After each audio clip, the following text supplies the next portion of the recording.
Hello wonderful people, welcome back to another edition of tutorial.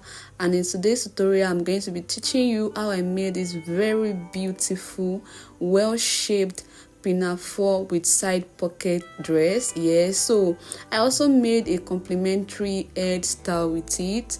It's so tiny but it complements the dress so well, so I use the same fabrics for both.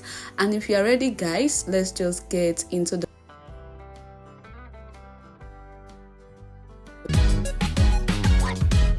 So the first thing I'll be working on is the upper pattern for the front and for the back. So for the front, I just went ahead to the main block pattern for both the front and the back.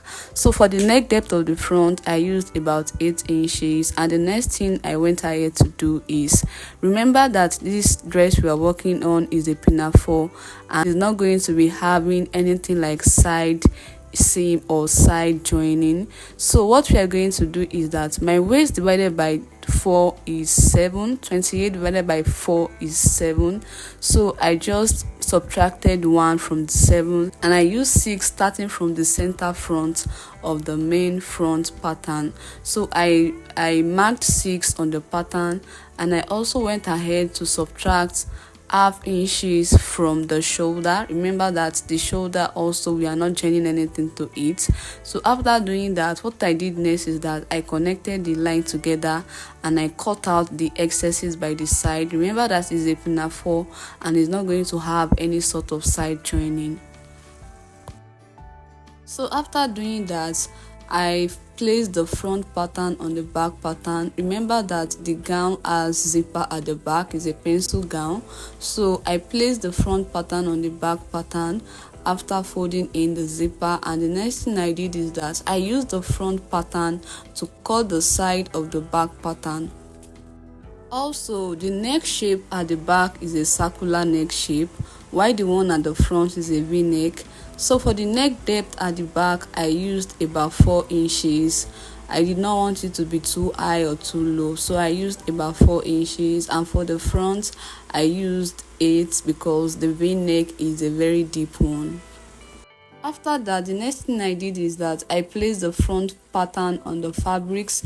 Remember that the front pattern is a cut on fold, yes, but that for the back is a cut times 2. So I placed the front pattern on the fabrics and I just used the pattern to cut it out. And when I was done, I also went ahead to place the back pattern on the fabrics to cut out the back pattern. So for the back pattern, we'll be having 2 pieces. Remember that a zipper is going to come in between it, while the front we are just going to have 1 piece. So after I was done, this is what we had.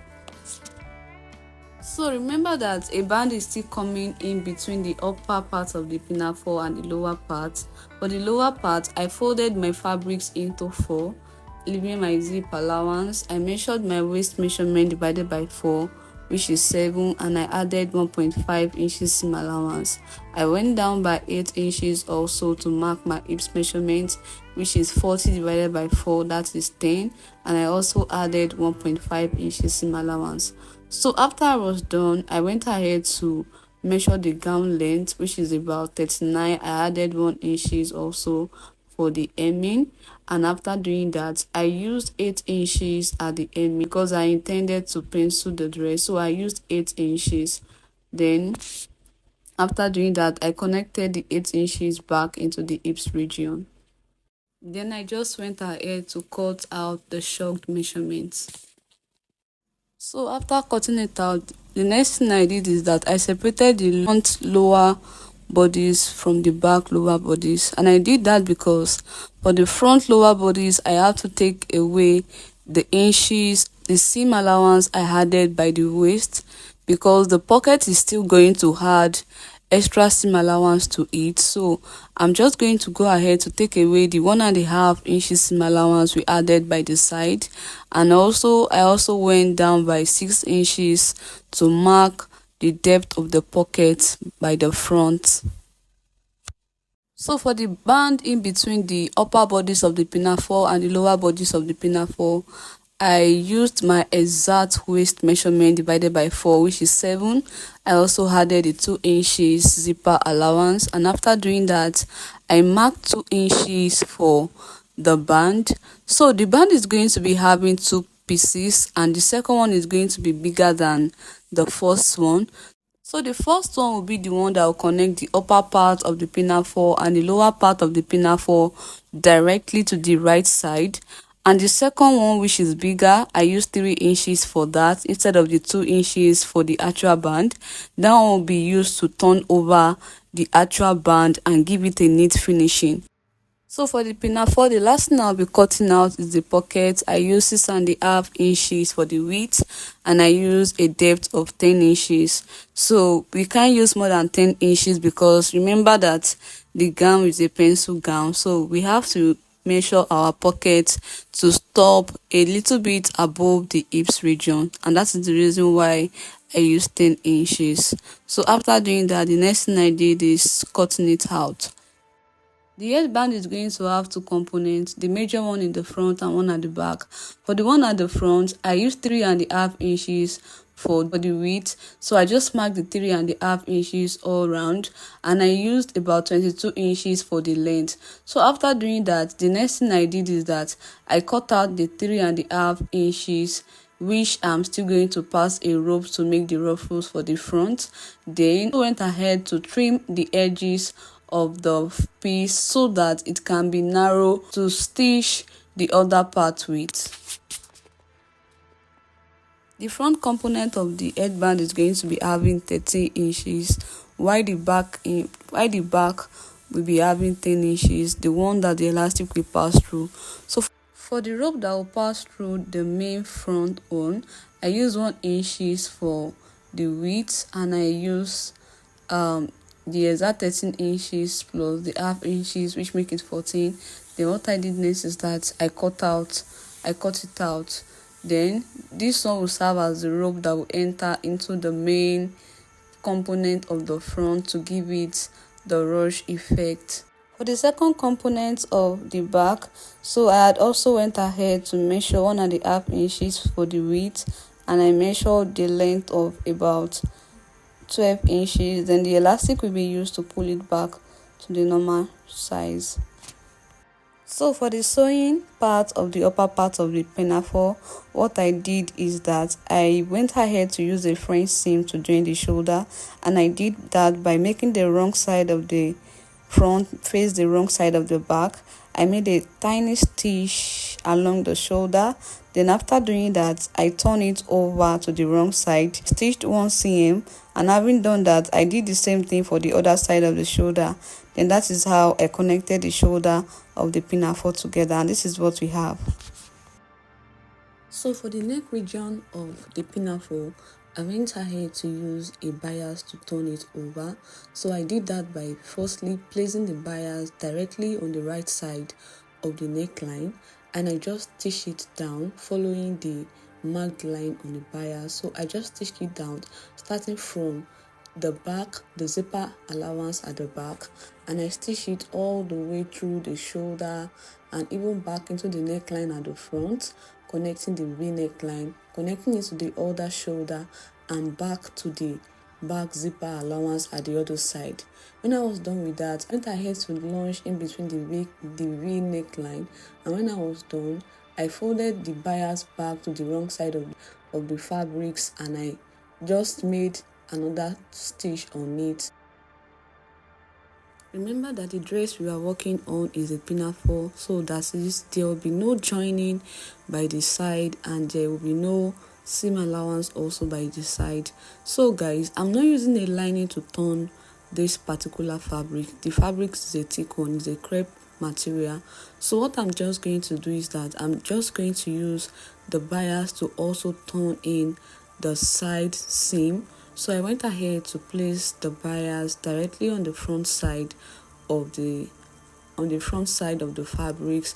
I stitched it all the way through following the shoulder, and when I stitched that first, the next thing is that I also went ahead to fold the bias to the wrong side and made a direct stitch on it, just like how we did it for the neckline. So when I was done with the first side of the pinafore, I also repeated the same thing for the other side of the pinafore. So guys, you can see that we are done with the upper part of the pinafore and it's looking so beautiful already. Please guys, if you have not subscribed to my YouTube channel, please ensure to do this and turn on all notification bells so that you can get alert as soon as I upload new tutorials, which I know that you will surely like. So guys, the next thing we're going to work on is the lower part of the pinafore. So I folded the center front of the lower side of the pinafore into two, and I went ahead to place my dart measurements.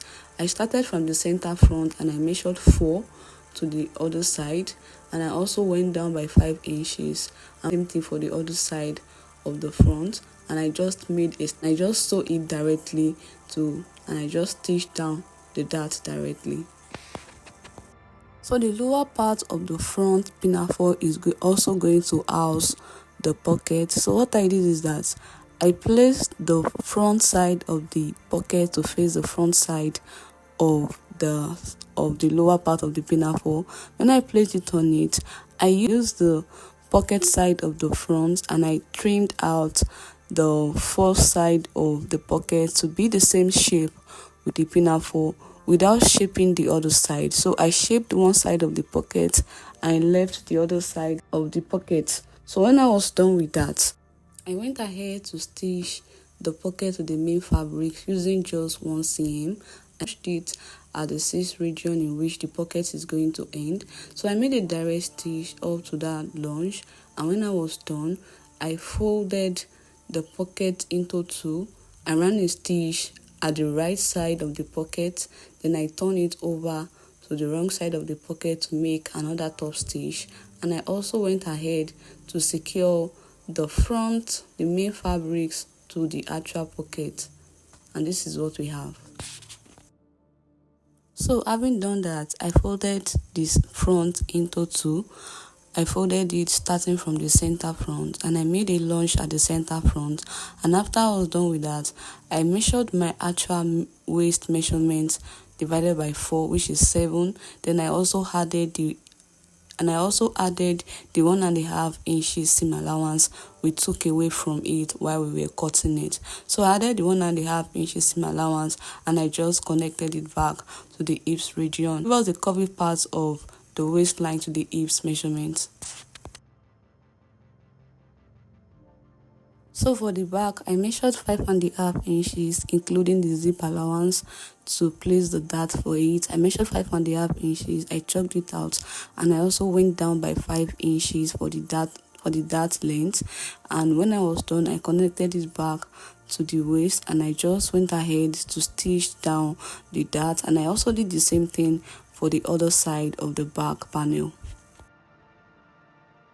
So for the back panel of the pinafore, the lower part of the pinafore, a zip is going to run starting from the upper pinafore into the band and even into the lower part of the pinafore. Just went ahead to join the zipper allowance for the back, and when I was done, I went ahead to place the back panel of the lower pinafore on the front panel of the lower pinafore, and I took my exact measurement directly on it. So when I was done taking the exact measurement on it, the next thing I did is that I went ahead to place the first band directly on the waist region of the lower part of the pinafore. So I joined the band just as we are seeing by the camera using 1 cm the lower part of the pinafore. So I just joined it all the waist round. Remember that the band is 1, so we just joined it all the waist round of the lower part of the pinafore. Then when I was done, the next thing I did is that I placed lunges at the center front of the band, and I went ahead to make the center front of the upper part of the pinafore and the lunged part of the center front of the band, and I just went ahead to stitch them down. I also went for the back. I made the back part of the pinafore starting from the zipper allowance, and I just stitched it directly just as we are seeing by the camera to connect the upper part of the pinafore to the band and to the lower part of the pinafore. which I also did for the other side of the back panel. When I was done, I took the second bigger part of the band and I used it to turn in all the seam of the first band, just as the way it's appearing by the camera. So when I was done, I folded the 1 inches additional allowance we added for it. I folded it inward so that it can give it a neat finishing, and I just went ahead to turn the fabrics to the front side, and I made a direct stitch at the lower part in which we are stitched together, just as the way is appearing by the camera.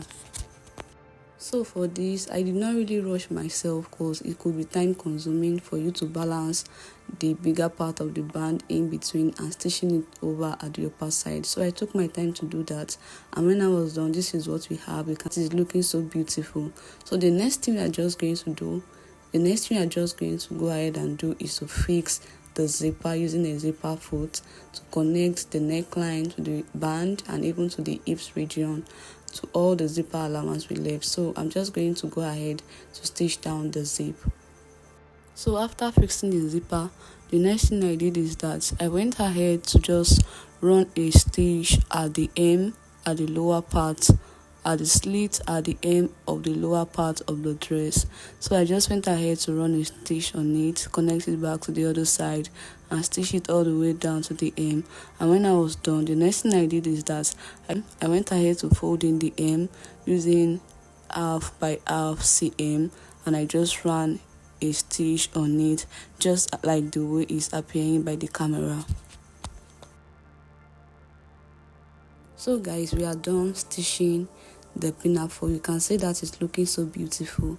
So this is what it looks like. Please, if you have not subscribed to the channel, it's a quick reminder for you to hit that subscribe button, like this video, and let it get recommended to people that will also love to make dresses like this. And thank you so much for doing that. So now the next thing we are going to do is to go ahead and stitch the head style. So guys, for the hairstyle, the first thing I did is that I went ahead to stitch the rope that we are going to be passing into the main front fabrics. So I just went ahead to fold the rope just as it's appearing by the camera, and I just made a direct stitch on it. And when I was done stitching the rope, the next thing I did is that the main fabrics for the front, I went ahead to fold it to the wrong side. I made a direct stitch on it. When I just ran the sewing all the way to the other side, I turned it over to the right side. So when I was done with that, the next thing I did is that I passed in the rope into the main fabrics just like it's appearing by the camera. So the usefulness of the rope is that it's going to allow ruffles to accumulate at the front, so you can see that it's already looking good. So the next thing I did is that I made a direct top stitch. I just went ahead to stitch down the rope and the main fabrics together.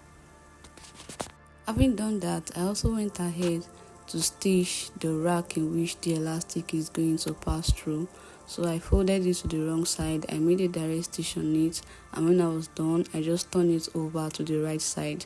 Having done that, I also passed in the elastic to ensure that it's going to fit well for the edge circumference before stitching down the actual elastic to the main fabrics.